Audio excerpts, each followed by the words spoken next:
pour dire à quel point je me réjouis d'être aujourd'hui dans ce pays qui est débarrassé de cette calamité qu'est la torture, encore que la torture, c'est toujours de la mauvaise herbe qui pousse en permanence, et que quel que soit notre degré de vigilance, il est toujours en deçà du nécessaire. C'est un combat éternel. C'est un combat éternel parce que la violence brute contre les êtres humains est malheureusement une donnée de notre histoire, pour ne pas dire de notre patrimoine. L'État est passé par plusieurs phases. Au tout début, l'État a été constitué essentiellement pour combattre l'ennemi extérieur. Et il a marché sur deux jambes, si je puis dire. Le soldat est le percepteur d'impôts. Le percepteur d'impôts pour financer le soldat et le soldat pour protéger le percepteur d'impôts.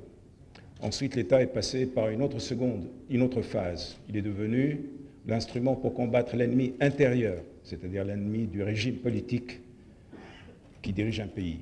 Et à ce moment-là, il est devenu basé sur l'alliance du soldat, du policier et du percepteur d'impôts. On aurait pu s'arrêter là. On aurait pu s'arrêter là et l'État aurait dû rester, si nous étions que des êtres humains forcés ou formés par l'injustice, nous aurions pu nous arrêter là et l'État se serait encore fixé. Ce serait aujourd'hui l'État pour combattre uniquement l'ennemi extérieur et l'ennemi intérieur. Mais l'État a évolué dans toutes les sociétés, y compris celles où il y avait des dictatures. Il s'est transformé progressivement, il est devenu l'instrument aussi pour promouvoir l'éducation, pour promouvoir la santé, pour promouvoir l'aide sociale, pour protéger la veuve et l'orphelin. Et progressivement, cet État est devenu aussi l'État des droits de l'homme. Progressivement, insidieusement et de façon très lente, dans tous les pays du monde, l'État est devenu aussi le protecteur des droits de l'homme, lui qui au départ était là pour les violer. Nous sommes dans cette phase.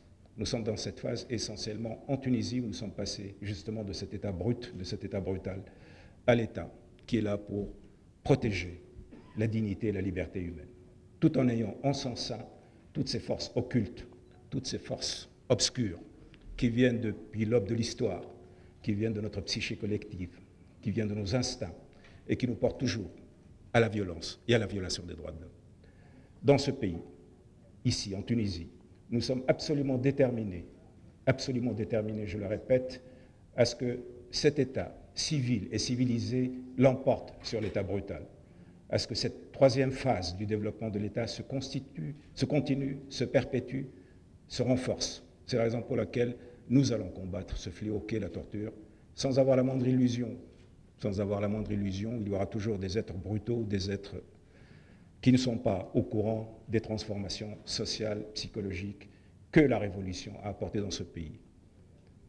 Donc c'est un combat éternel. C'est la raison pour laquelle vous devez être là, vous devez être vigilants, vous devez être, vous, la société civile, et nous, les militants des droits de l'homme, qui, par la volonté du peuple et par la volonté de la révolution, nous sommes aujourd'hui aux commandes, pour que nous unissions nos efforts afin de débarrasser notre pays de ce fléau et afin de participer aussi, dans tous les pays du monde, à ce que des sociétés encore plus humanisées voient le jour et que chaque jour un peu plus, nous arrivions à vaincre nos démons intérieurs.